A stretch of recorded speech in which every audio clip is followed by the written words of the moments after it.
Hello and welcome. There exists a name whispered in the oldest libraries of Candlekeep, carved into stone tablets buried beneath countless tons of sand, and spoken with reverence by those who study the most ancient of magical arts, Imaskari, a civilization so advanced, so impossibly powerful, that they did not simply open doors between rooms or cities. They opened doors between worlds. They reached across the very fabric of reality itself and pulled entire populations through the void, bending space and time to their will.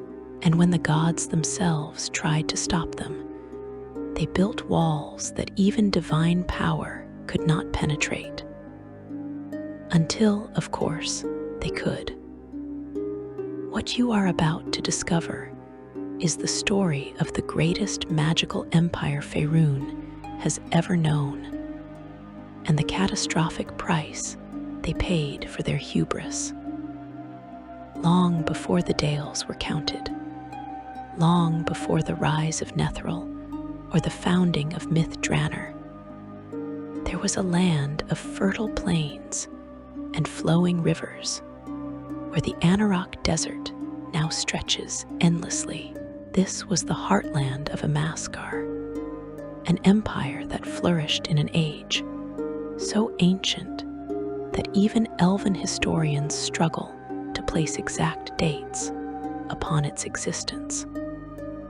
The empire's height spanned thousands of years, with its greatest city Inupras founded around -7,975 Dale reckoning, during what scholars call the early dynastic period.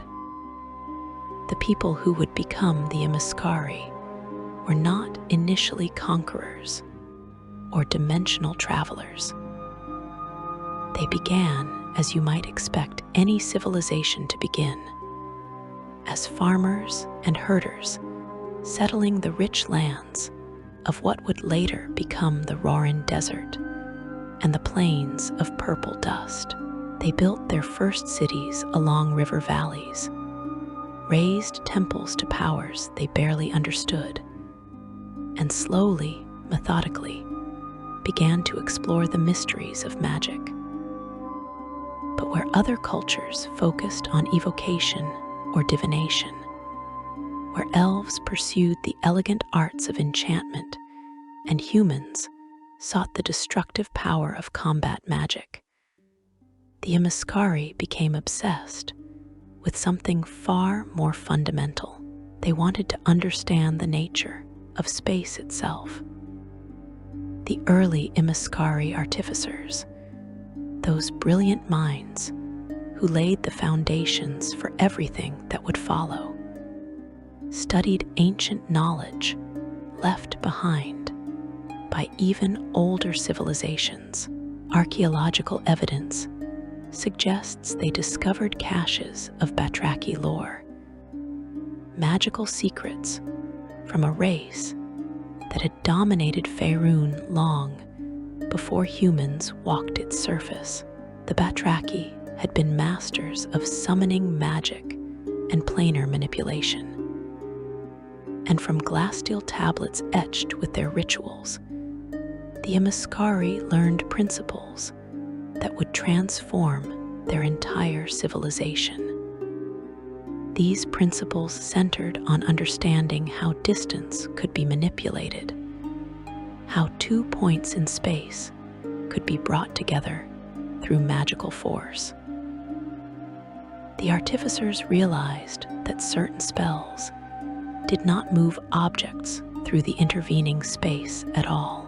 Instead, they temporarily folded reality, making distant locations touch for just long enough to allow passage.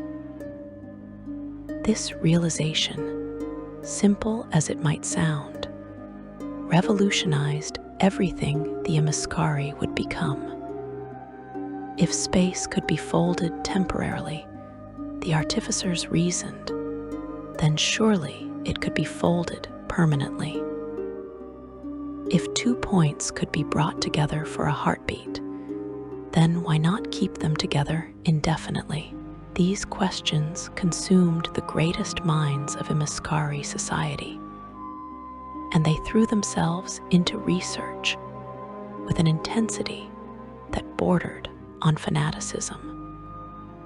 The breakthrough came in the form of the Bukhara Spires, massive circles of bronze pillars etched with intricate runic designs.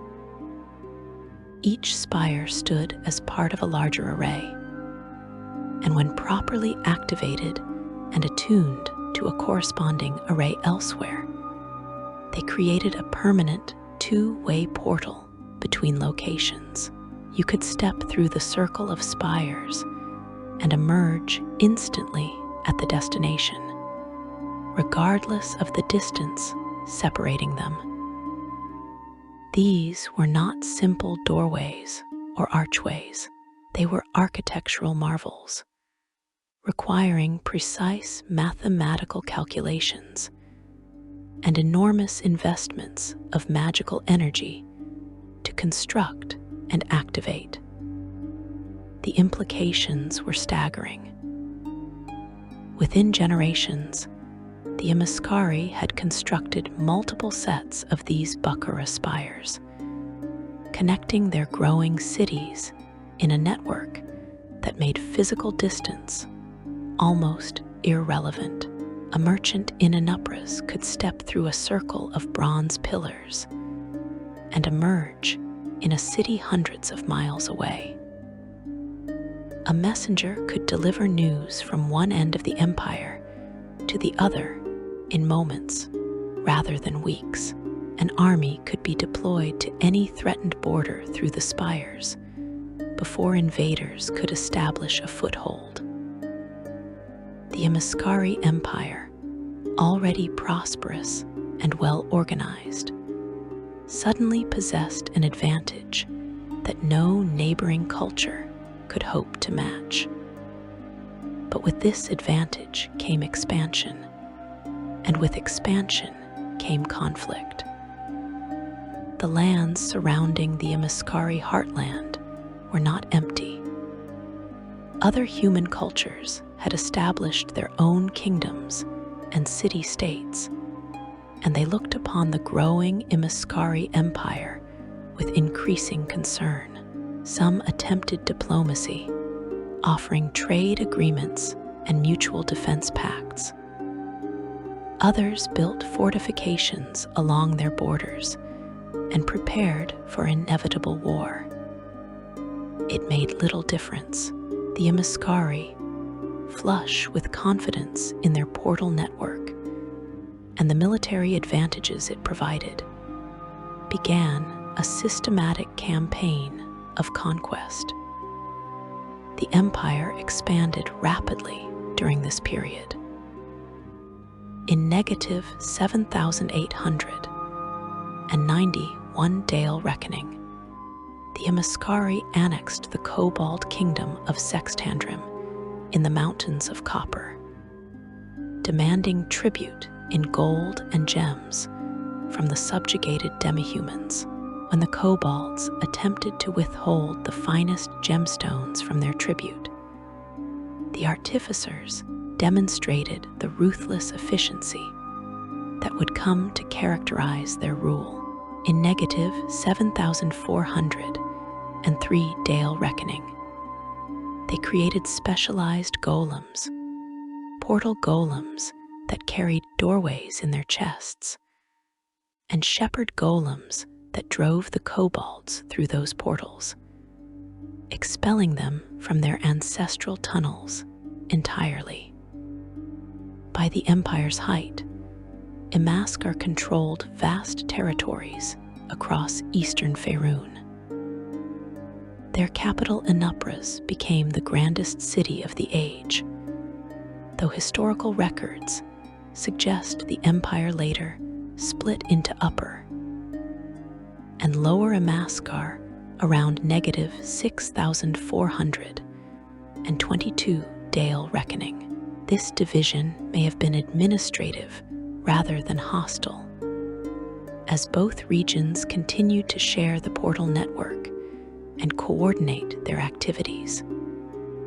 Lower Imaskar established its capital at Solon, while Upper Imaskar was ruled from Thakos. The society that developed in this empire was dominated by the artificers, the elite class of wizards who possessed the knowledge to create and maintain the Bukhara Spires. These were not simply mages in the traditional sense. Portal creation required understanding mathematics, planar theory, and spatial manipulation far beyond conventional spellcraft. An artificer had to master disciplines that combined arcane knowledge with engineering precision. The training required decades, and only a tiny fraction of those who began the course of study ever completed it successfully. The artificers formed a ruling class that held power through their monopoly on portal knowledge. They organized themselves into councils, with the most accomplished among them holding the title of Lord Artificer and serving as the empire's ruler. Historical records mention Lord Artificers who ruled for centuries, their lives extended through magical means. One Lord Artificer named Amanand is recorded as ruling for at least 700 years, from -3,920 Dale reckoning to -3,234 Dale reckoning. But as the empire grew and prospered, it faced a problem that has plagued every expanding civilization throughout history. Around -4,370 Dale reckoning, a catastrophic plague known as the Silent Death swept through Lower Imaskar, decimating its population. The empire suddenly found itself with vast territories and insufficient people to work the land, mine the resources, and maintain the infrastructure that supported Imaskari prosperity. The artificer's solution to this crisis would define the empire's final chapters and ultimately lead to its destruction. If they could not find sufficient labor within their own world, then they would look to other worlds entirely.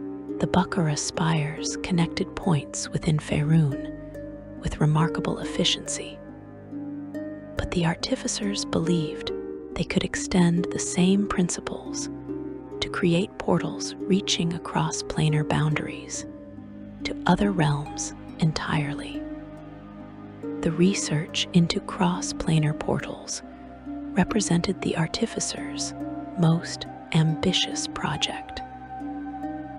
They had to solve problems of planar harmonics and dimensional stability that had never been properly addressed. The distances involved were not merely physical, but metaphysical, reaching across the boundaries between worlds. The risks were enormous. Early experimental portals sometimes opened to hostile planes or created unstable connections that collapsed catastrophically. But the artificers persisted, and eventually they succeeded. The first successful cross-planar Bukhara Spires were erected by Lord Artificer Cotton in response to the population crisis. These twin portals opened connections to another world, one whose exact nature remains debated by scholars. Some sources suggest it was a different crystal sphere entirely, while others propose it existed in a parallel material plane. What seems clear from recovered records is that this world was inhabited by human civilizations that the Imaskari would come to call the Mulan.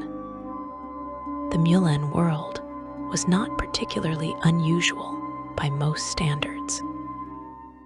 Humans there had built kingdoms and cities, practiced their own forms of magic, and worshipped their own pantheons of gods. They were organized into different cultural groups, what would later become known as Proto-Mulhorand and Proto-Undar, each with distinct traditions and deities. And they were completely unprepared for what the Imaskari were about to do to them. The raids began during the 4 centuries following the creation of the cross-planar spires. Imaskari soldiers would emerge through circles of bronze pillars into Mulan settlements, overwhelm local defenders, chain survivors, and drag them back through the portals before organized resistance could form. The Mulan, possessing no understanding of portal magic and no knowledge that other worlds even existed, found themselves facing an enemy that appeared from nowhere and vanished just as quickly. Some accounts suggest the Imaskari took people from different regions and possibly even different time periods, though this remains speculative based on the diversity among the enslaved populations. Over those 4 centuries, tens of thousands of Mulan were abducted and brought to Faerun as slaves. The exact numbers are impossible to determine from fragmentary records, but historical sources reference massive populations sufficient to address the empire's labor shortages. These people found themselves in a world they did not recognize, separated from their homes by distances and barriers they could not begin to comprehend. The Imaskari authorities, anticipating that the Mulan gods might attempt to intervene on behalf of their enslaved worshippers, took an action of staggering hubris. They constructed planar barriers around Faerun itself, magical walls that severed the normal connections between the material plane and the outer planes where gods dwelled. These barriers did not prevent all divine influence. Gods could still grant spells to their worshippers through the connection of faith, but the barriers prevented direct divine manifestation, blocked avatars from forming, and made it impossible for the Mulan deities to physically appear on Faerun to free their people. This was an act of cosmic defiance, a declaration that mortal magic could hold back divine power. And for over 1,000 years, the barriers held. The Mulan gods raged in their distant realms, hearing the prayers of their enslaved worshippers, but unable to reach them. The Imaskari artificers, confident in their power and the strength of their barriers, continued to build their empire on the backs of Mulan labor.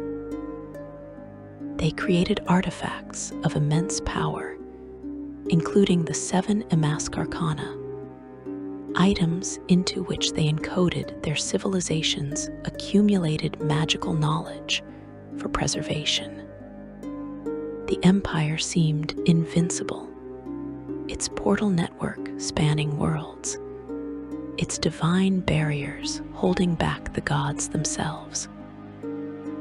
But hubris always invites catastrophe, and the artificers had made enemies far more powerful than they understood. The fall, when it came, would be absolute. Section 2. The Portal Network and the Slave Empire. The portal network that sustained the Imaskari Empire was far more sophisticated than most people realize when they first hear about this ancient civilization. The Bukhara Spires, those circles of massive bronze pillars etched with runic designs, formed the backbone of an interconnected system that linked every corner of their domain into a single unified whole. Each spire stood 30 feet tall or more, and a complete portal required at least 6 pillars arranged in a perfect circle. Though larger installations used 12 or even 18 pillars for added stability and capacity. Picture yourself standing before one of these portal circles in Anupras, the capital of Upper Imaskar. The bronze pillars tower over you, their surfaces covered in intricate mathematical formulas and arcane symbols that pulse with a faint blue luminescence. The space within the circle shimmers like heat haze, and through that distortion, you can see not the landscape behind the pillars, but a completely different location, perhaps hundreds of miles distant. You step forward, passing between 2 pillars, and in a single stride you emerge from another circle of spires in a different city entirely. The transition is instantaneous, with no sensation of movement or travel, as if the 2 locations were always adjacent and you simply walked from one room to another. The portal network at the Empire's height connected dozens of major cities across eastern Faerun. Anupras served as the primary hub for Upper Imaskar, while Solon fulfilled the same role for Lower Imaskar after the administrative division around -6,422 Dale reckoning. Thakos, another major city, served as an important secondary hub with its own extensive connections. Historical records recovered from ruins suggest each major city maintained between 10 and 20 portal circles connecting to other cities, military outposts, and resource extraction sites. The arrangement of these portals followed careful planning by the artificer councils. Military portals were positioned near barracks and armories, allowing rapid troop deployment to any threatened border. Commercial portals connected to market districts and warehouses, facilitating the movement of goods throughout the empire. Administrative portals linked government buildings, enabling officials to travel between cities for meetings and coordination. And then there were the residential portals, smaller installations that allowed citizens to maintain homes in one location while working in another. The economic transformation enabled by this network was profound. A farmer in the fertile river valleys could grow crops and portal them directly to urban markets without the usual transportation costs. Miners could extract ores from remote mountain locations and send them instantly to refineries near sources of water and fuel. Craftspeople could specialize in specific goods, knowing their products could reach customers anywhere in the empire with equal ease. This suggests the Imaskari economy operated on principles of extreme specialization and efficiency that would have been impossible for civilizations relying on conventional transportation. But maintaining this network required enormous resources and constant attention from trained artificers. The bronze pillars themselves had to be forged from specific alloys, incorporating rare metals and magical components. The runic inscriptions covering each pillar represented thousands of hours of painstaking work, with each symbol precisely placed according to mathematical formulas. A single error in the calculations or carvings could cause a portal to fail, potentially catastrophically. Historical accounts reference accidents during portal construction or maintenance, though specific details are scarce in surviving records. The artificers who maintained the network formed specialized guilds within the broader artificer class. Some focused on the mathematical calculations required to establish new connections. Others specialized in the actual construction and activation of portal circles. Still, others monitored existing portals for signs of instability or degradation. This division of labor allowed the empire to maintain an extensive network, but it also meant that relatively few individuals understood the system as a whole. When the empire fell and the artificer class was scattered or killed, much of this integrated knowledge was lost. Living in an Imaskari city meant accepting the portal network as a fundamental part of daily existence. Based on archaeological evidence from ruins, cities were not organized around central roads or thoroughfares in the way most settlements are. Instead, they clustered around portal sites, with neighborhoods developing near the circles of bronze spires that connected them to the broader empire. A citizen might live their entire life without traveling more than a few miles from their home, yet regularly visit locations hundreds of miles away through the portals. The architecture of Imaskari cities reflected their mastery of spatial manipulation, though we must be cautious about inferring too much from fragmentary ruins. Buildings appear to have been constructed with assumptions about access and movement that differed from conventional architecture. Some structures show evidence of multiple entrances positioned to connect with specific portal circles, suggesting the designers expected people to arrive from various distant locations rather than walking through the streets. This could imply that physical streets were less important for transportation and more important for defining neighborhoods and community spaces. Water management in Imaskari cities utilized portal technology in ways that solved problems that plagued other ancient civilizations.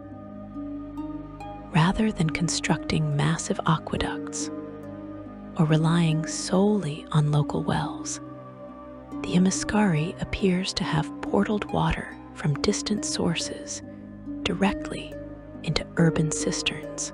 Archaeological excavations at certain ruined sites have discovered remains of what might be water portals, smaller installations separate from the main Bukhara Spires, and designed specifically for resource transport.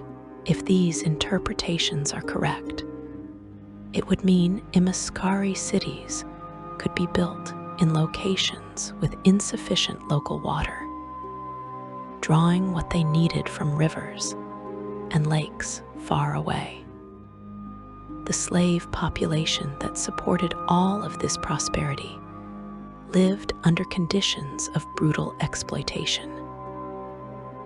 The Mulan, torn from their homeworld and forced into bondage, provided the labor that sustained Imaskari agriculture, mining, construction, and manufacturing. Historical records from later Mulhorandi sources describe how their ancestors were worked to exhaustion in fields and mines, housed in crowded barracks, and subjected to harsh punishments for any resistance or defiance. What made the Mulan particularly valuable as slaves, from the cynical perspective of their Imaskari masters, was their complete isolation. They had no knowledge of Faerun's geography, no connections to local populations who might aid them, and no realistic hope of escaping back to their homeworld. The cross-planar portals that had brought them to Faerun were heavily guarded, and their locations kept secret from the slave population. Even if a slave somehow reached one of these portals, they would have no way to activate it without artificer training. The Imaskari authorities implemented systematic policies designed to prevent slave rebellion and maintain control. Mulan from different regions of their homeworld were deliberately mixed together, separating people who shared language and culture. This made it harder for slaves to communicate and organize resistance. The Imaskari also banned public worship of the Mulan gods, destroying religious symbols and punishing slaves caught praying or performing rituals. The authorities viewed Mulan religious practices primarily as a security concern, a potential rallying point for resistance, rather than recognizing the deeper threat that faith represented. But here is what the artificers failed to understand. The Mulan gods, while blocked from manifesting directly on Faerun by the planar barriers, could still hear their worshippers' prayers. They could still grant divine magic to clerics and other divine spellcasters among the enslaved population. And most importantly, they could still plan and prepare for eventual intervention. The barriers prevented the gods from entering Faerun from the outer planes. But the artificers had never considered that gods might find another route entirely. The artificer class itself had evolved into something resembling a magical aristocracy, with power and status determined primarily by knowledge and skill in portal magic. The most accomplished artificers held titles of Lord Artificer and ruled over cities or entire regions. These individuals lived for centuries, their lifespans extended through magical means, accumulating knowledge and power across generations. Lord Artificer Amanand, for example, ruled from approximately -3,920 Dale reckoning to -3,234 Dale reckoning, a reign spanning nearly 700 years. The Imaskari accumulated magical knowledge beyond just portal theory. They created powerful artifacts, most notably the 7 Imaskari, into which they encoded vast amounts of their civilization's magical and historical knowledge. These artifacts served as repositories, ensuring that even if individual artificers died, their accumulated wisdom would be preserved. Based on what we know about Imaskari priorities, we can assume these artifacts contained not just theoretical knowledge, but practical applications. Detailed instructions for constructing and maintaining portals, and possibly safeguards or contingency plans for catastrophic scenarios. The Empire also developed specialized constructs to serve various functions. Portal golems carried doorways within their chests, essentially mobile portals that could be deployed wherever needed. This gave Imaskari military forces extraordinary tactical flexibility, as commanders could open new routes of advance or retreat without requiring permanent portal installations. Shepherd golems were designed to drive populations through portals, used most infamously when the Imaskari expelled the kobolds of Sextandrim from their ancestral mines in negative 7,403 Dale Reckoning. Trade within the Empire operated on scales difficult for us to fully comprehend. Without meaningful transportation costs, merchants could source goods from wherever they were most efficiently produced and sell them wherever demand was highest. This suggests the Imaskari economy may have developed futures markets and other sophisticated financial instruments to manage the complexities of instantaneous trade across vast distances. However, we must be cautious about inferring too much about their economic systems from limited evidence. The slave economy specifically centered on continuous importation of Mulan through the cross-planar portals. Over the 4 centuries when these portals operated, from around negative 4,370 Dale Reckoning to approximately negative 2,900 Dale Reckoning, tens of thousands of Mulan were abducted and enslaved. The exact numbers are impossible to determine from surviving records, but the scale was sufficient to address the Empire's chronic labor shortages following the Silent Death Plague. The Mulan slaves, despite systematic efforts to break their will and destroy their culture, maintained their faith through secret worship and hidden rituals. They passed stories and prayers from one generation to the next, preserving the names and teachings of their gods, even when public worship meant death or brutal punishment. This persistence of faith would prove crucial because the gods were listening, and they were preparing a response that the artificer's barriers could not prevent. Section 3. The gods' intervention and divine barriers. The prayers of the Mulan slaves did not go unanswered, though for over 1,000 years it seemed that way. Every night in the barracks, in the quiet moments between exhaustion and sleep, they whispered the names of their gods. Ra, the sun god who brought light to the darkness. Horus, the falcon-headed lord of vengeance and the sky.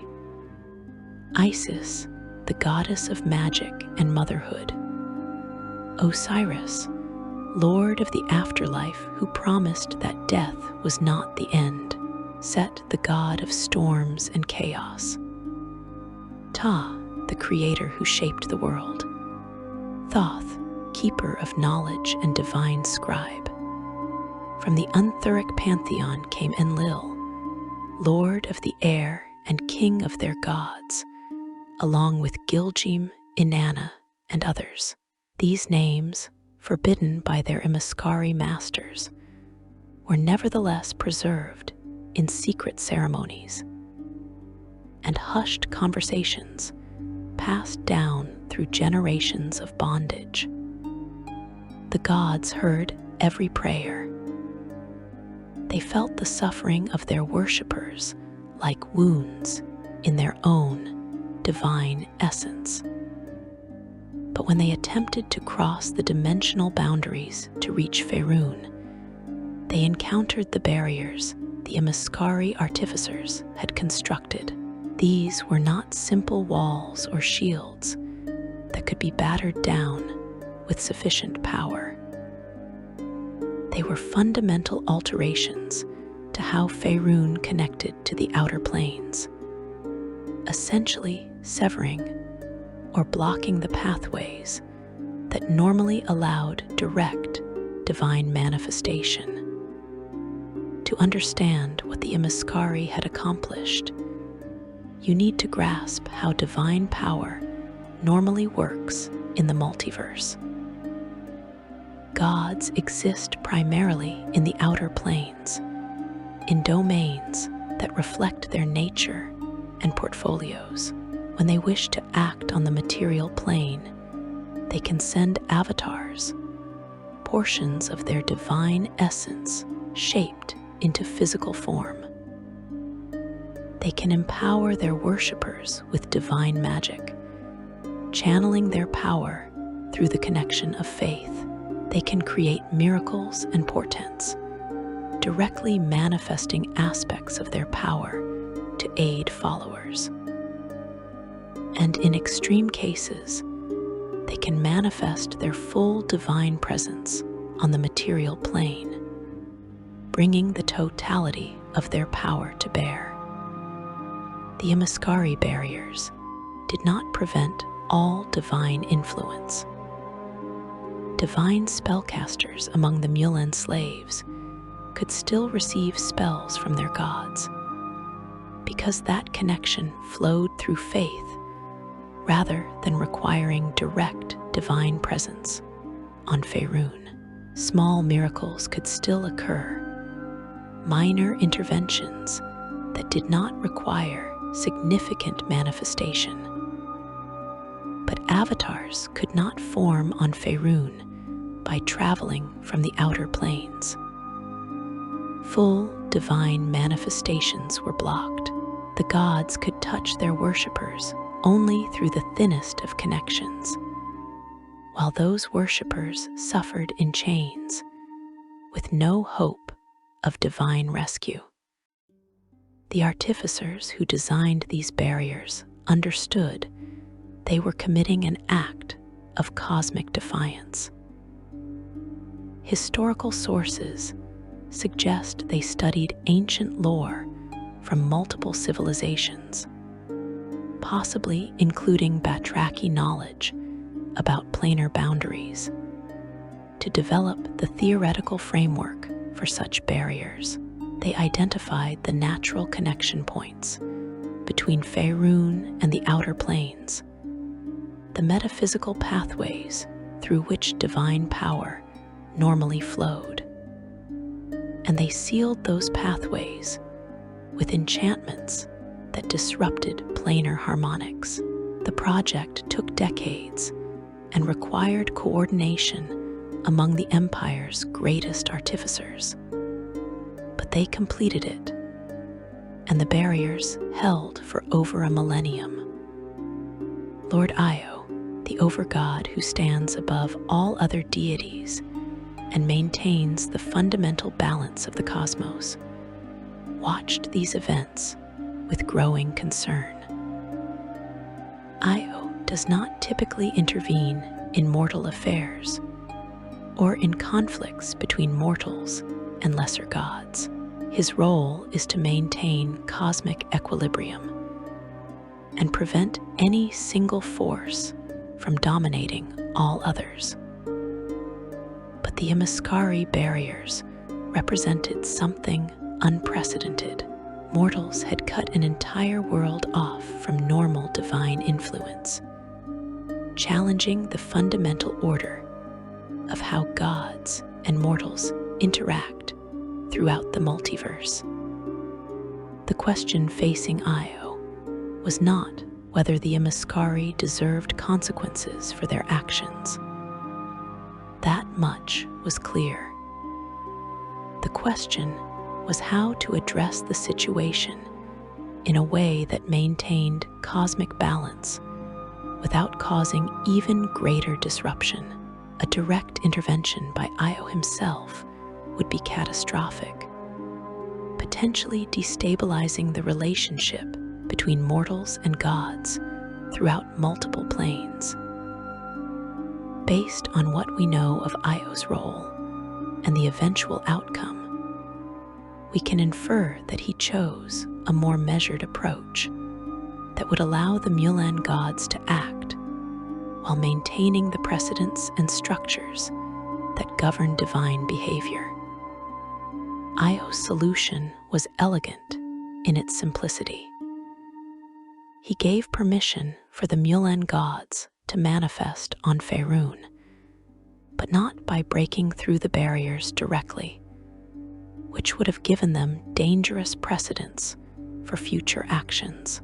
Instead, he allowed them to use the route the artificers themselves had created.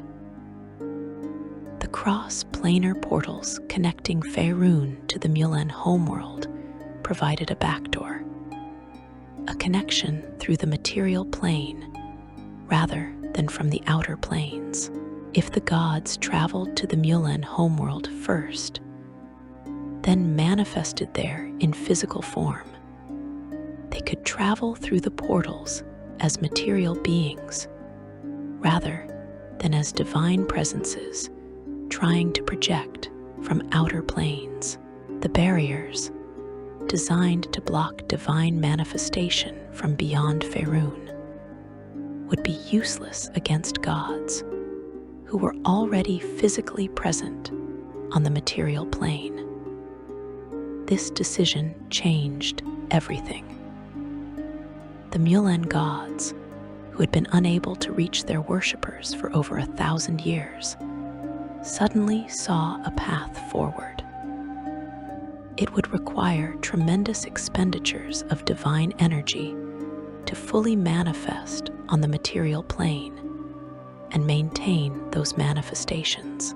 It would require cooperation between the Mulhorandi and Unthuric pantheons, groups that had historically been rivals.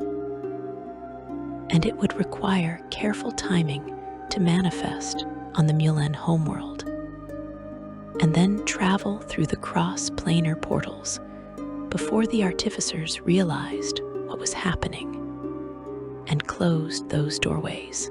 But it was possible. The planning likely took years, though the exact timeline is unclear from surviving sources. The two pantheons had to coordinate their approach, deciding when and where to manifest, how to divide their efforts once on Faerun, and what their ultimate goals would be. The Mulhorandi pantheon, led by Ra, appears to have favored a focused approach centered on freeing the enslaved Mulan and establishing new kingdoms where they could worship safely. The Unthuric pantheon, led by Enlil, also sought to free their people, but may have placed greater emphasis on punishing the Imaskari for their crimes. Eventually, they reached enough agreement to proceed with coordinated action. The gods' manifestation occurred around -2900 Dale reckoning, though some sources suggested may have been slightly later. What we know from later Mulhorandi and Unthuric historical accounts is that multiple gods manifested on Faerun through the cross-planar portals over a period of time, emerging in different locations, wherever large concentrations of Mulan slaves were held. This suggests they coordinated their arrivals to maximize impact and minimize the Imaskari's ability to respond. Imagine what that moment must have been like for the slaves who witnessed it.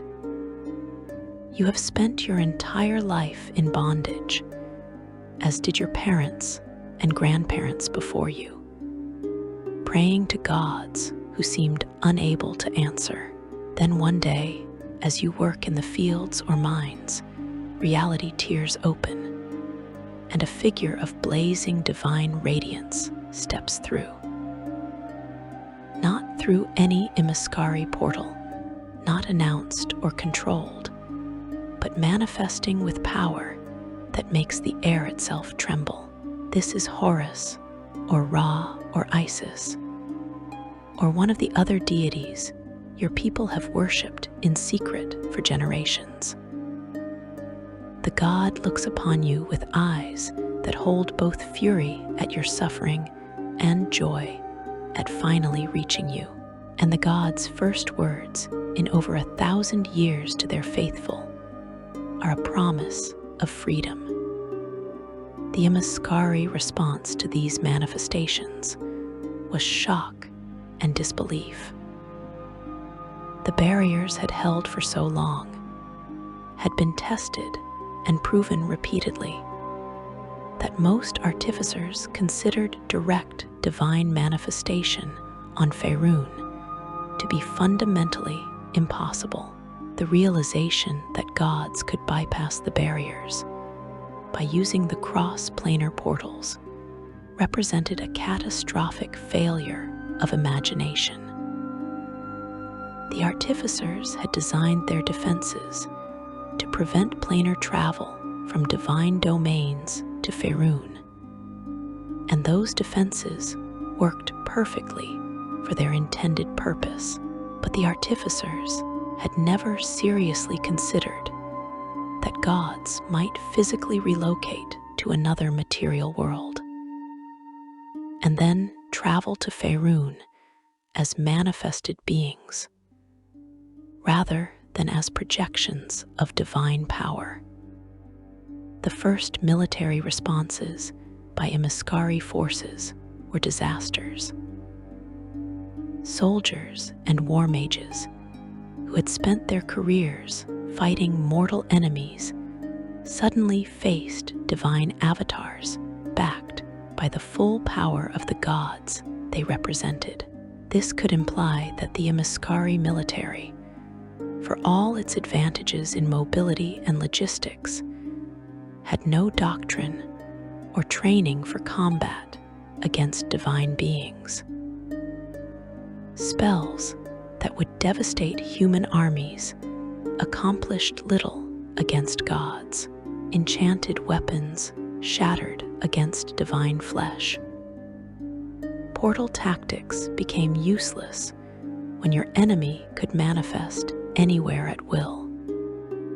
Ra himself appears to have manifested in or near Anupras, the capital of Upper Imaskar, though the exact details are unclear from fragmentary sources. His arrival would have been impossible to miss, as the sun god's presence blazed with light visible for miles. Other gods manifested at different locations throughout the empire, prioritizing areas where large slave populations were concentrated. The gods' immediate actions focused on freeing slaves and establishing protected zones where the Mulan could gather safely under divine protection. The artificers attempted desperate countermeasures. Some proposed closing all cross-planar portals immediately, sealing Faerun off completely from the Mulan homeworld. But this created multiple problems.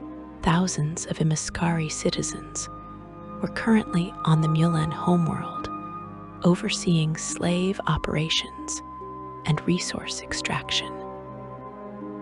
Closing the portals would strand them with no way home. Additionally, the Empire's economy had become dependent on the continuous flow of Mulan slave labor. Closing the portals would cause immediate labor shortages that could destabilize food production and critical industries. Other artificers attempted to modify or extend the divine barriers, hoping to somehow unmake the gods who were already physically present on Faerun.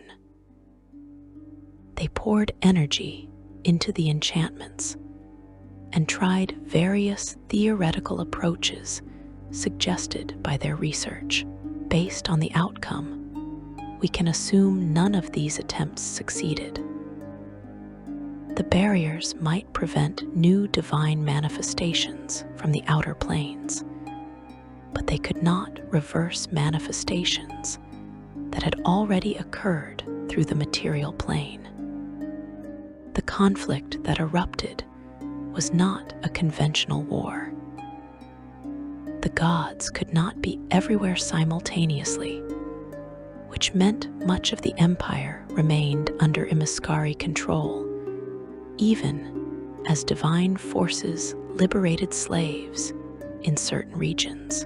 The gods focused on protecting freed populations and establishing safe territories where the Mulan could gather. Isis raised divine barriers around liberated communities, shields that Imaskari magic could not penetrate. Osiris called upon the spirits of Mulan who had died in slavery, giving them temporary existence to fight alongside the living.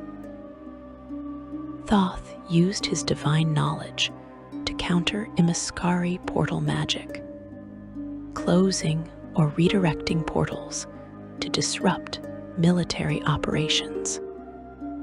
The artificers, facing an existential threat to their civilization, began exploring increasingly radical solutions.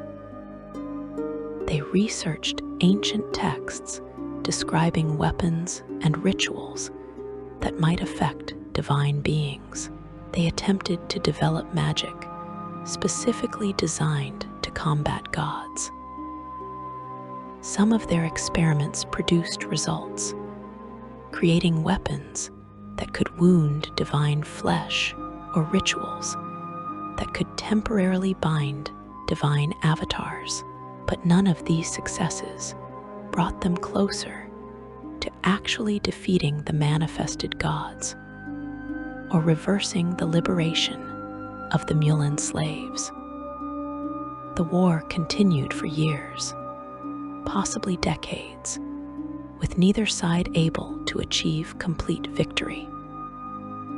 The gods freed hundreds of thousands of Mulan slaves and established protected kingdoms in regions of Faerun, far from the Imaskari heartland. These would eventually become Mulhorand and other powerful nations ruled by divine god kings. But the artificers maintained control over much of their original territory, and their portal network allowed them to avoid decisive battles by retreating from any position that became untenable. This stalemate would ultimately be broken not by either side achieving victory, but by the intervention of a third force that neither gods nor artificers had anticipated.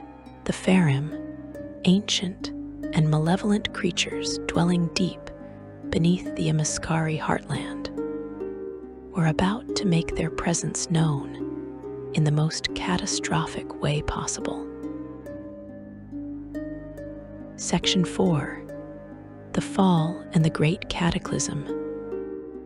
The war between gods and artificers had raged for years, possibly decades, with neither side able to achieve decisive victory. The gods could not be killed by mortal magic, but they also could not be everywhere at once, which meant large portions of the Imaskari Empire remained under artificer control. The Imaskari could not defeat the gods directly, but their portal network allowed them to avoid catastrophic defeats by retreating and regrouping. This stalemate might have continued indefinitely, slowly grinding both sides down, if not for the intervention of a third force that neither gods nor artificers had considered. The Farim were about to emerge from the depths, and their involvement would transform a war into an apocalypse. The Farim were ancient creatures, utterly alien in both form and thought, that dwelled in vast cavern systems deep beneath the Imaskari heartland. These beings resembled nothing so much as inverted cones of scaled flesh, with 4 arms ending in clawed hands, and a mouth ringed with sharp teeth at their apex. But their physical appearance, disturbing as it was, paled in comparison to their magical nature. Each Farim possessed innate magical abilities that rivaled or exceeded the most powerful mortal wizards. They could manipulate reality with thought alone, drain life force to fuel their spells, and resist most forms of magic that did not directly target their physical bodies. The Farim had existed beneath what would become the Anarok for millennia before the Imaskari Empire rose to power. They were not a numerous race, perhaps only a few hundred individuals at most, but each one was individually formidable, and they operated with a collective intelligence that made them far more dangerous than their numbers suggested. They cared nothing for surface dwellers or their conflicts.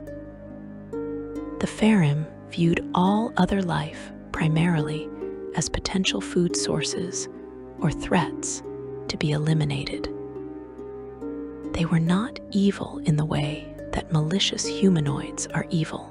They were simply utterly indifferent to anything that was not Farim. What brought the Farim into conflict with the Imaskari was not moral outrage or territorial ambition, but simple self-interest. The Imaskari portal network, and particularly the massive amounts of magical energy required to maintain it, had been disrupting the natural flow of magical power through the region for centuries. The Farim relied on these deep sources of magical energy for their own survival and activities. The disruption had been tolerable when it was merely the background hum of Imaskari civilization, but the war between the artificers and the manifested gods was causing far greater magical turbulence, threatening the stability of the Farim's underground domain. The Farim response, when it came around negative 2,488 Dale reckoning, was characteristically direct and devastating. They did not negotiate or issue warnings. They simply emerged from the depths and began eliminating what they perceived as threats. Their target was not specifically the Imaskari or the gods, but rather all surface activity that was disrupting the magical environment. This meant they attacked both sides indiscriminately, viewing gods and artificers as equally problematic surface dwellers who needed to be removed. The Farim assault began without warning at multiple locations across the Imaskari heartland. In some places, the ground simply opened beneath cities, creating vast sinkholes that swallowed buildings and people into darkness.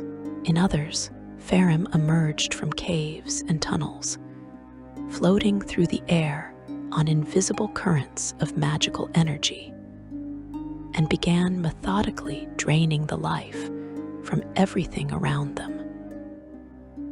Their life drain abilities were terrifyingly efficient. A Farim could pull the vital essence from an entire crowd of people simultaneously, leaving behind only desiccated corpses. The Imaskari military attempted to respond, but they quickly discovered that conventional tactics were useless against Farim. The creatures were naturally resistant to most magic, making combat spells far less effective than against human opponents. They could detect and collapse portals, which meant the Empire's primary tactical advantage was neutralized. And they possessed innate magical abilities that allowed them to reshape their environment, creating barriers, excavating tunnels, and manipulating the very substance of the material plane. Some historical accounts suggest the Farim could even manipulate time to a limited degree, though this remains speculative based on descriptions of temporal distortions near Farim concentrations.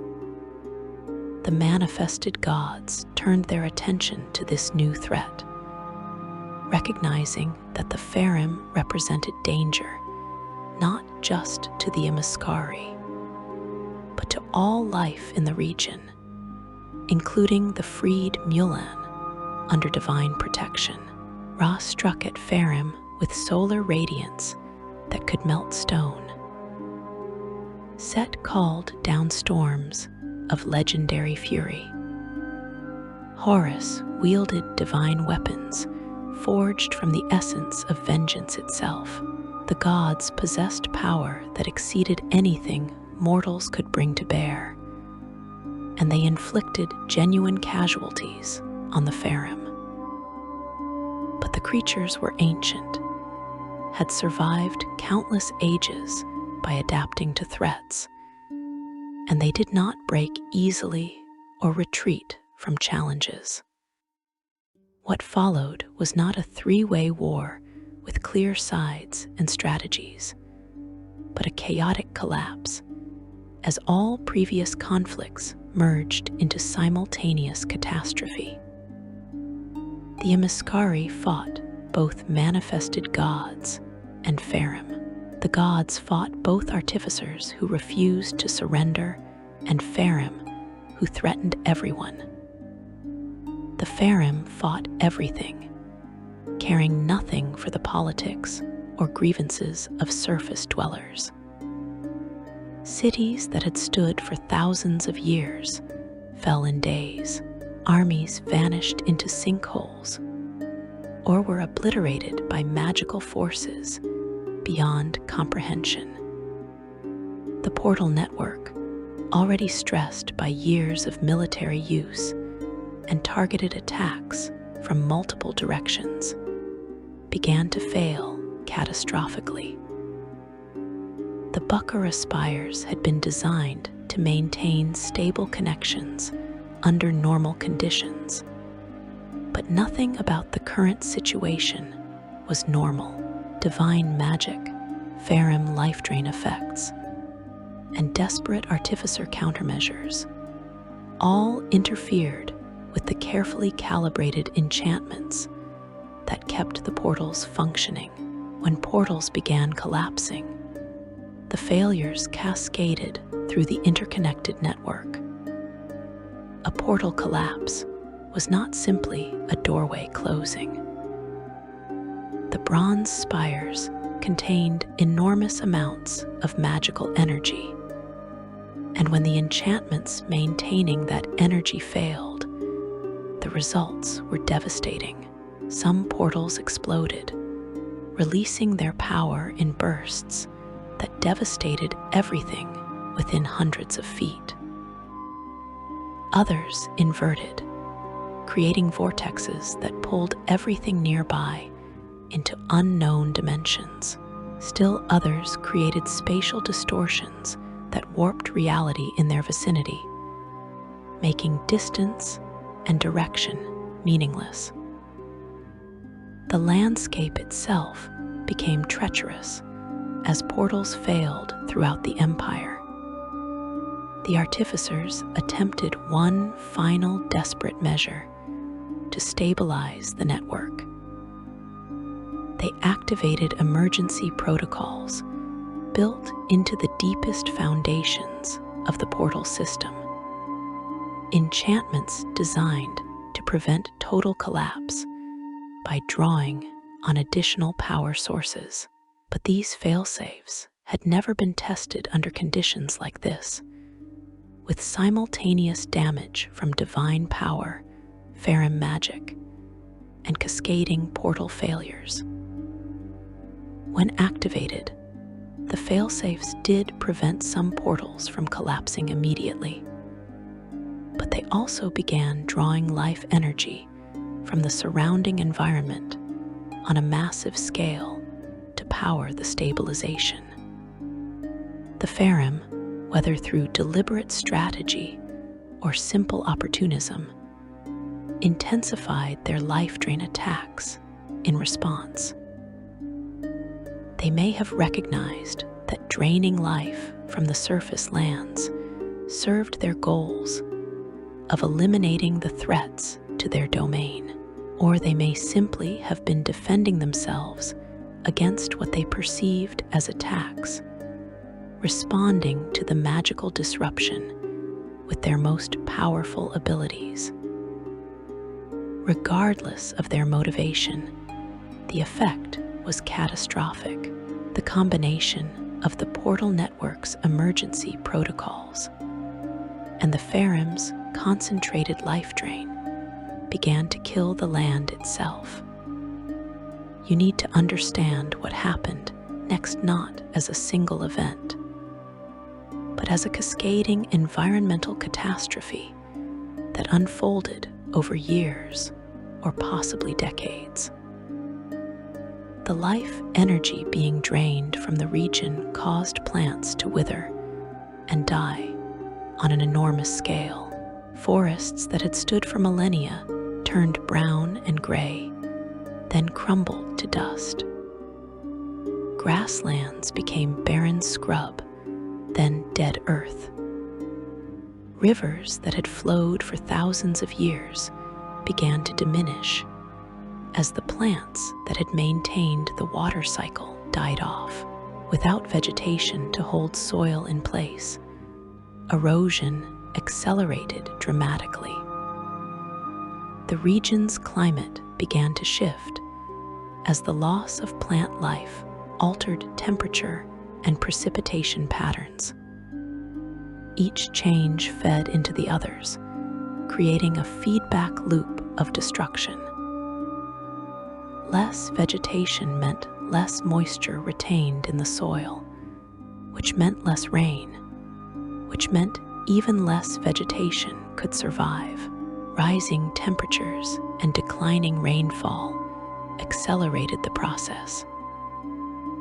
The fertile lands that had sustained the Imaskari Empire for thousands of years were transforming into desert. And once the process began, it proved impossible to stop or reverse. The Imaskari population faced impossible choices as their homeland died around them. Some attempted to stay, hoping the catastrophe would pass, or that the artificers could find a solution. These people mostly perished as food and water became unavailable. Others fled toward the edges of the empire, seeking refuge in regions not yet consumed by the expanding wasteland. Many of these refugees were turned away by neighboring peoples who feared both the divine wrath that seemed to follow the Imaskari and the possibility that the environmental collapse might spread. The gods, having achieved their primary goal of freeing the enslaved Mulan, began evacuating their worshippers to distant lands. They led their people west and south, eventually establishing them in regions that would become the kingdoms of Mulhorand and Undhr. Ra and the other Mulhorandi deities settled their people along the banks of the River of Swords, where they could build new lives free from slavery. Enlil and the Unthuric pantheon led their followers to lands further west. These migrations likely took years and involved tremendous hardship. But under divine protection and guidance, the freed Mulan survived to establish their own civilizations. Some artificers attempted to use their remaining portal magic to relocate entire populations to other planes, or create pocket dimensions where Imaskari survivors could shelter. A few of these attempts apparently succeeded, as later sources reference small Imaskari communities that appeared on distant worlds or planes. But most such efforts ended in disaster, as unstable portals collapsed or opened to hostile environments that killed those who passed through. The transformation of the Imaskari heartland into what would become the Anauroch Desert was largely complete by approximately negative 2,350 Dale reckoning, roughly a century and a half after the initial Farim emergence.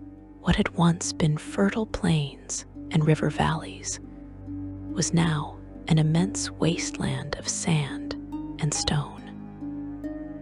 The great cities of Imaskar lay buried beneath advancing dunes, their bronze portal spires broken or half buried, their buildings collapsing as erosion undermined foundations. The Imaskari Empire, which had dominated eastern Faerun for over 5,000 years, had been erased from the surface world. The few Imaskari who survived on Faerun faced a grim reality. They were a people without a nation, survivors of a fallen empire that had earned the enmity of gods and the hatred of those they had enslaved. Some disappeared into other human populations, hiding their heritage and attempting to build new lives. Others gathered in small, isolated communities on the fringes of the new desert, clinging to fragments of their culture and hoping someday to reclaim what was lost. A significant number of survivors, possibly thousands, made a different choice. They fled deep underground into caverns and tunnels in the Underdark, far below where their cities had stood. These refugees believed they could escape both divine wrath and the memory of their civilization's crimes by separating themselves completely from the surface world. They brought with them whatever knowledge and artifacts they could salvage, including some of the Imaskari and countless scrolls and tablets containing Imaskari magical lore. These underground refugees would eventually establish their own civilization in the depths, becoming the deep Imaskari. They adapted to their new environment over generations, developing new magic suited to underground life while preserving the portal knowledge of their ancestors. But they also consciously rejected aspects of ancient Imaskari culture, particularly the practice of slavery, learning from their ancestors' catastrophic mistakes. The deep Imaskari would remain hidden from surface peoples for thousands of years, unknown and unsuspected, maintaining their traditions in isolation. The Farim, having driven surface dwellers from the region and eliminated the magical disruptions that threatened their domain, retreated to their deep caverns. They remained beneath the Anarok, a persistent danger that would emerge again in later ages. Some scholars speculate that the Farim may have absorbed or integrated some of the magical energies released during the Empire's collapse, potentially making them even more powerful than they had been previously. Others suggest the Farim simply returned to whatever activities had occupied them before the Imaskari disrupted their domain, caring nothing for the devastation they had helped create on the surface. The fall of Imaskari stands as one of the most complete civilizational collapses in Faerun's recorded history. An empire that had lasted over 5 millennia, that had mastered portal magic to unprecedented degrees, that had enslaved populations from other worlds and held back the gods themselves, was reduced to ruins and refugees in roughly a century and a half. The causes were multiple and interconnected, but at the core was hubris, the belief that magical power exempted the artificers from moral constraints and cosmic consequences. That hubris invited divine intervention, which destabilized the empire enough that the Farim felt threatened, which led to the final catastrophe that destroyed everything. Section 5. Legacy, Remnants, and Modern Mysteries. The Anarok Desert stands today as a monument to the Imaskari Empire's fall. A vast wasteland of sand and stone stretching across hundreds of thousands of square miles in eastern Faerun. But if you know where to look, if you have the knowledge to read the signs buried beneath those endless dunes, you can still find traces of what once was. The ruins are there, waiting in the silence, holding secrets that could revolutionize modern magic or unleash catastrophes to rival the original fall. This is the legacy of Imaskari, not dead but sleeping, not gone but hidden, waiting for those brave or foolish enough to seek it out. The most visible remnants of the empire are the ruins that occasionally emerge from the shifting sands. Wind and erosion expose foundations of buildings that once reached toward the sky. Fragments of bronze Bukhara spires still etched with glyphs that pulse with faint residual magic, and occasional structures that somehow survived millennia of burial. These ruins cluster in certain regions, marking where the great cities once stood.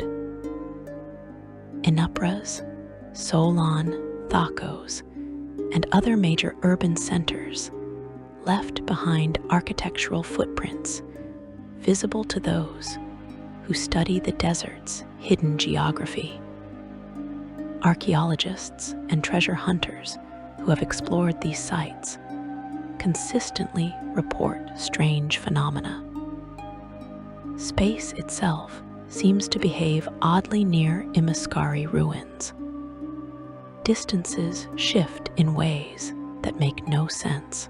Directions become unreliable, with travelers sometimes walking for hours in what they believe is a straight line, only to find themselves back where they started. These spatial distortions are remnants of the portal magic that once saturated these locations, even though the Bukhara Spires no longer function as they were designed to.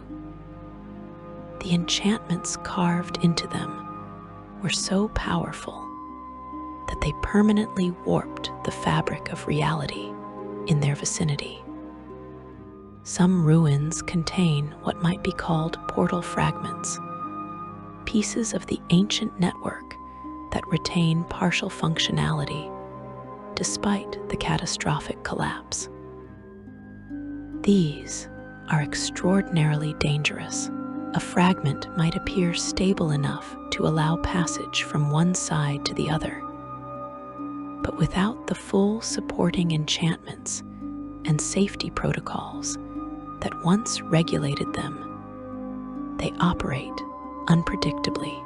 Based on what we know about how the portal network functioned, we can assume these fragments lack the mathematical precision and planar anchoring that made the original Bukhara Spires safe to use.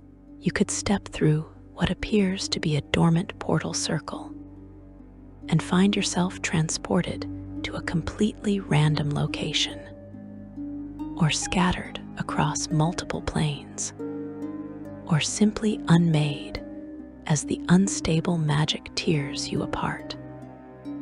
The artifacts recovered from Imaskari ruins are prized by collectors and studied by scholars attempting to understand ancient magical techniques. Portal keys, small devices typically carved from crystal and inlaid with metal, once allowed authorized users to activate specific portals in the network. Some of these keys still retain limited functionality. A skilled mage can sometimes attune to a portal key and use it to open temporary doorways, though the destinations are rarely predictable. The network these keys were designed to interface with no longer exists in any coherent form, which means the keys now connect to whatever planar coordinates their enchantments specify without the safety overrides and root verification that the full network provided. Far more valuable and far more dangerous are devices that scholars call knowledge crystals, though their original Imaskari name is lost. These are data storage devices into which the artificers encoded vast amounts of information about portal theory, planar mathematics, and fundamental principles of spatial manipulation. The 7 greatest of these artifacts are the Imaskari Empire, legendary items into which the artificers preserved their civilization's most important knowledge. Each Imaskari Empire is said to contain not just theoretical information, but practical instructions for constructing portals, maintaining planar barriers, and performing feats of magic that modern wizards can barely conceive. accessing knowledge crystals safely requires specialized training that few possess. The information they contain is not written in conventional language or presented in linear format. Instead, it is encoded in multi-dimensional mathematical structures that must be experienced rather than simply read. This could imply the artificers thought about information storage in fundamentally different ways than modern mages do, perhaps using principles related to their portal magic to compress vast amounts of data into compact forms. Several mages throughout history have been driven insane attempting to access knowledge crystals without proper preparation. Their minds overwhelmed by concepts too vast and interconnected to process safely. The most sought-after artifacts are intact Bukhara Spires, or even substantial fragments of the bronze pillars. A complete portal frame, if one could be found and properly studied, would allow modern mages to potentially recreate stable permanent portals. This knowledge could revolutionize civilization just as it did for the ancient Imaskari. But finding complete spires is extraordinarily rare. Most were destroyed in the Empire's fall, shattered by divine magic, Farim attacks, or the catastrophic collapse of the portal network itself. The few that survived relatively intact are buried so deeply beneath the sand that discovering them is largely a matter of exceptional luck, combined with extensive excavation. Beneath the desert, far below the ruins visible on the surface, adventurers and scholars have occasionally discovered underground facilities that appear to have been deliberately sealed before the Empire's fall. These could be archives or storage vaults where the artificers attempted to preserve knowledge and artifacts against the catastrophe they saw coming. Exploring such facilities is incredibly dangerous. The artificers protected important installations with magical traps and constructed guardians that still function after millennia. Additionally, the sealed environments often contain hazards that accumulated over thousands of years, from unstable magic to toxic atmosphere to structural collapse waiting to be triggered. The Farim remain beneath the Anarok, though they are less numerous than they were during the Empire's fall.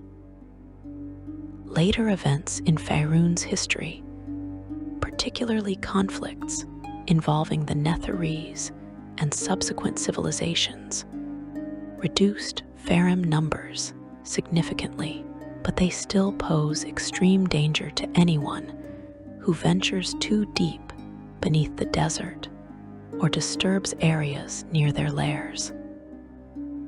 The Farim do not distinguish between innocent explorers and potential threats. They simply eliminate surface dwellers who come too close to their domain, draining life force and using the victims to fuel their alien magic. There are other dangers as well. The magical energies released during the Empire's collapse created aberrations and mutations that persist to this day.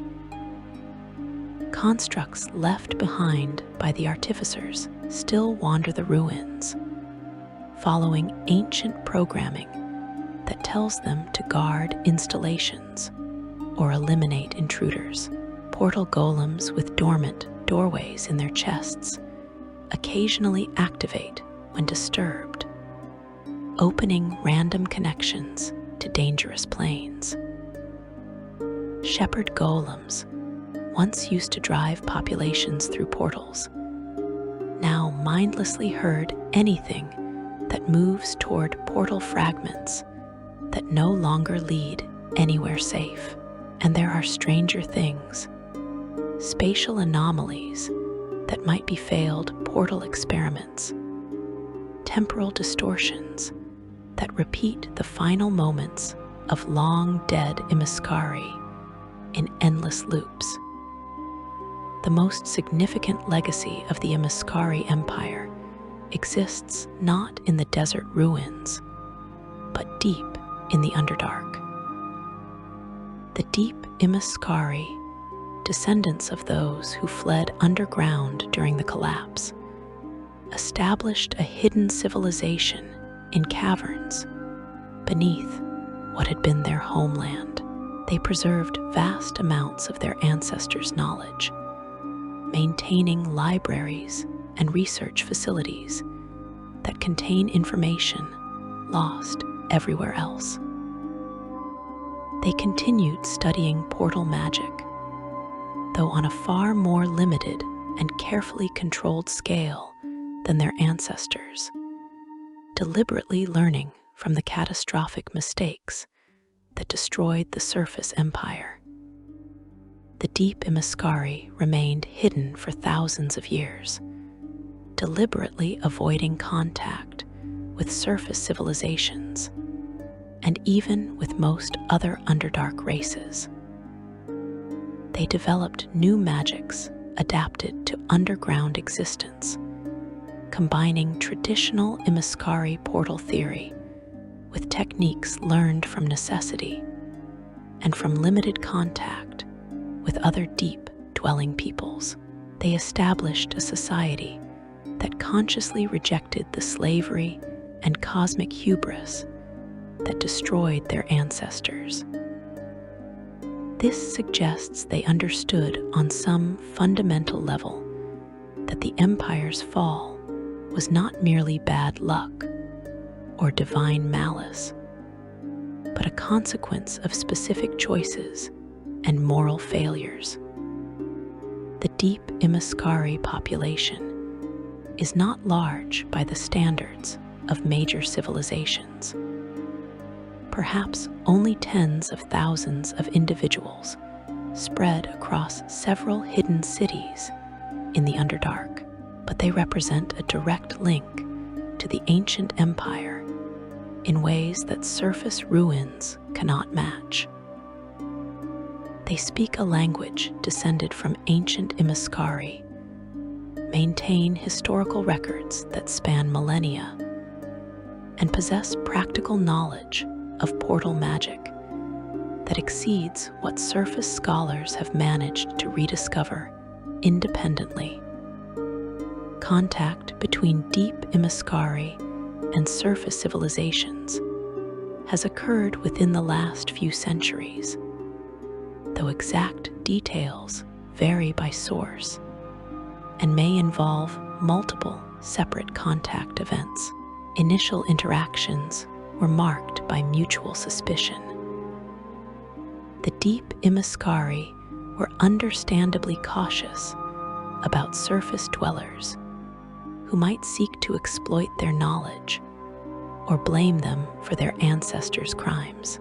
Surface scholars could barely believe that a remnant of the ancient empire had survived and preserved so much lore. But gradually, carefully, some exchange of information has become possible. What the deep Imaskari have shared with surface scholars has significantly advanced understanding of portal magic and planar theory. They possess detailed records describing how the ancient portal network functioned, the mathematical principles underlying the Bukhara Spires construction, and crucially, the specific mistakes and oversights that led to the network's catastrophic collapse. They have developed safety protocols and limitation systems designed to prevent portals from becoming unstable or dangerous. And they have theoretical frameworks for spatial manipulation that go far beyond what surface mages have independently developed. But the deep Imaskari are extremely careful about what knowledge they share. They will not provide the complete information necessary to recreate the ancient portal network, recognizing that the temptation to build such a system would likely lead to the same hubris that destroyed their ancestors. They will not share techniques for constructing cross-planar portals to other worlds, knowing such doorways could enable conquest and slavery. And they absolutely refuse to discuss the divine barriers or provide any information about how such enchantments were constructed, considering that knowledge too dangerous for anyone to possess under any circumstances. The influence of Imaskari portal magic extends throughout Faerun's magical traditions in ways that are not always recognized.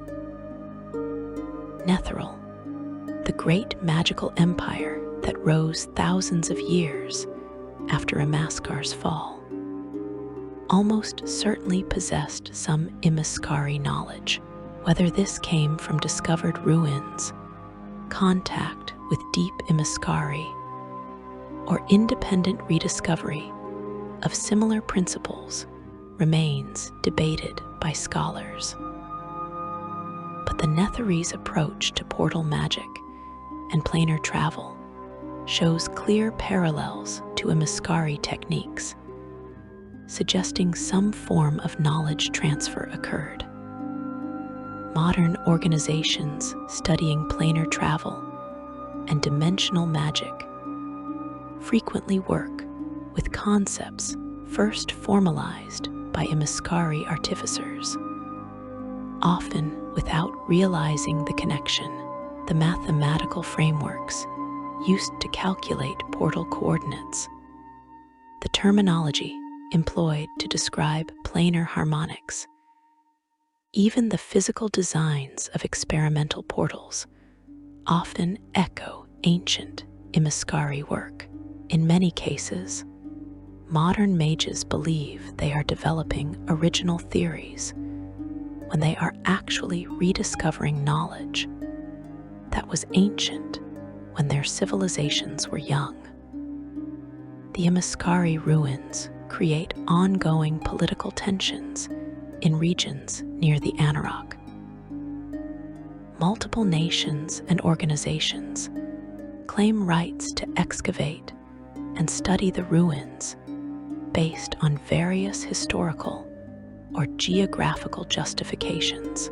Scholarly institutions argue that the ruins represent knowledge belonging to all civilization. And descendants of the Mulan peoples, the modern Mulhorandi and Unthuric cultures, maintain that the ruins represent historical sites of suffering and should be treated with reverence rather than exploited for magical secrets. There are also those who dream of restoring the empire, of rebuilding the portal network, and reclaiming the glory of ancient Imaskar.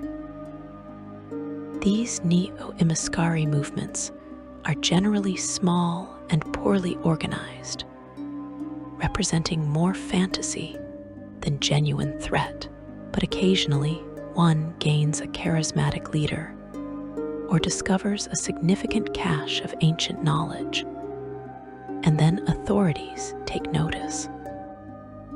Several attempted reconstructions of major portals have been sabotaged or destroyed by governments and magical organizations that recognize the dangers of allowing such projects to proceed unsupervised. For adventurers willing to brave the Anarok's deadly conditions, the potential rewards remain extraordinary. A single intact knowledge crystal can fund a comfortable retirement. A working portal key attracts offers from archmages and kings. And the knowledge potentially hidden in undiscovered Imaskari facilities could reshape magical practice throughout Faerun. But the mortality rate among treasure hunters in the Anarok is staggering. For every expedition that returns with valuable artifacts, many others vanish into the desert, victims of environmental hazards, Faerun attacks, malfunctioning portal fragments, or simple bad luck. The personal artifacts recovered from ruins provide insights into Imaskari daily life that complement the grand narrative of empire and catastrophe. Journals kept by artificers document their research and personal thoughts. Art objects reveal aesthetic preferences and cultural values. Tools and household items demonstrate levels of sophistication in everyday technology. These objects paint a picture of a complex civilization whose people were not uniformly evil, but lived in a system that normalized and enabled profound moral failures. Individual Imaskari loved their families, created beauty, took pride in their accomplishments, but they participated in or benefited from a system built on slavery and cosmic defiance. Understanding this complexity is crucial. The artificers were not alien monsters, but humans whose choices led to catastrophe. This makes their story more relevant as a cautionary tale, not less. It is easier to avoid becoming monsters when you understand that monsters are made through choices rather than being born fundamentally different. The Imaskari Empire serves as a reference point in ongoing debates about magical regulation and ethical oversight.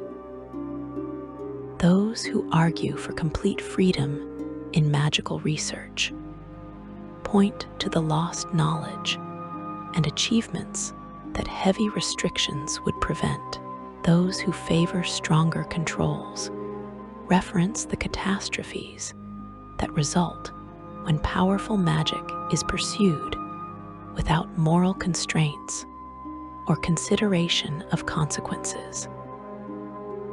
Both sides invoke Imaskar's history, each interpreting its lessons differently based on their priorities. Several major libraries and magical institutions maintain Imaskari collections today. Candlekeep, the great library on the Sword Coast, possesses one of the most comprehensive archives anywhere, including multiple knowledge crystals, hundreds of translated documents, and numerous artifacts too dangerous for unrestricted access, but available for supervised study by qualified scholars. Other institutions in Mulhorand, Thay, and various wizard enclaves maintain their own collections, each with different access policies and research priorities. The gods who manifested to free the Mulan slaves have not forgotten the Imaskari Empire, though their direct involvement in its affairs ended with the civilization's fall. The Mulhorandi pantheon in particular remembers the centuries their worshippers spent in bondage. Some theologians suggest this experience fundamentally changed those gods, making them more protective of their followers and more willing to intervene directly in mortal affairs when necessary, whether this interpretation is accurate or not. Mulhorandi religious traditions definitely emphasize divine protection and the memory of liberation from slavery as central theological concepts. Prophecies concerning the Amarok surface periodically, suggesting that the desert and its buried secrets will play significant roles in future events. Some predictions speak of great discoveries that will advance magical knowledge. Others warn of awakening threats, ancient powers stirring from millennia of dormancy. A few suggest the portal network itself might somehow be restored, or that scattered Imaskari descendants might reunite. Whether any of these prophecies have validity beyond the hopes and fears of those who make them remains to be seen. What seems certain is that the Imaskari Empire's influence has not ended. Too much knowledge was preserved, too many artifacts survived, too much potential remains buried beneath the sand. The empire fell, its cities were destroyed, its people were scattered or killed. But civilizations do not truly die as long as their stories are remembered. Their achievements inspire or warn future generations, and their ruins hold secrets waiting to be discovered. For you, understanding this ancient civilization means grasping one of the foundational narratives of Faerun's history. The Imaskari predated almost everything else you have heard about. They achieved wonders that remain unsurpassed in many ways and committed atrocities that echo through millennia. They reached heights of magical power through the Bukhara Spires and their portal network, and they fell so completely that their name is barely remembered outside scholarly circles. Their story demonstrates that power without wisdom invites destruction, that treating other beings as resources rather than people invites cosmic consequences, and that even the mightiest civilization can be brought low through hubris. The portal magic they pioneered continues influencing how mages approach planar travel and spatial manipulation. Every teleportation circle, every dimensional door, every spell that moves something from one place to another without crossing the intervening space builds on principles that the Imaskari artificers explored and systematized. They were not the first to discover these concepts, but they developed them to unprecedented heights, creating both wonders and horrors that shaped history for thousands of years after their fall. As you imagine standing at the edge of the Amarok, looking across those endless dunes, try to picture what once stood there. The bronze circles of Bukhara Spires rising from city plazas, buildings designed around assumptions that distance was meaningless. People stepping through doorways and emerging hundreds of miles away as casually as walking between rooms, all of it supported by the forced labor of the Mulan. People torn from their homeworld and held in bondage in a place they never knew existed, praying desperately to gods who seemed unable to help. Then, picture it all collapsing, the portals failing, the land dying, the cities falling into ruin as divine fire Farum magic and environmental catastrophe tore everything apart. This is the story of Imaskar, a civilization that reached too far and paid the ultimate price for defying both moral law and cosmic order. If this deep dive into one of Dungeons and Dragons' most fascinating ancient civilizations has captured your imagination, if you want to explore more forgotten lore and hidden histories of the realms, please consider liking this video and subscribing to the channel. Your support allows me to continue researching and presenting these stories to bring light to the darkest corners of the Forgotten Realms and beyond. Thank you for joining me on this journey through the Empire of Doors. And until next time, may your own adventures never lead to hubris that invites the wrath of gods.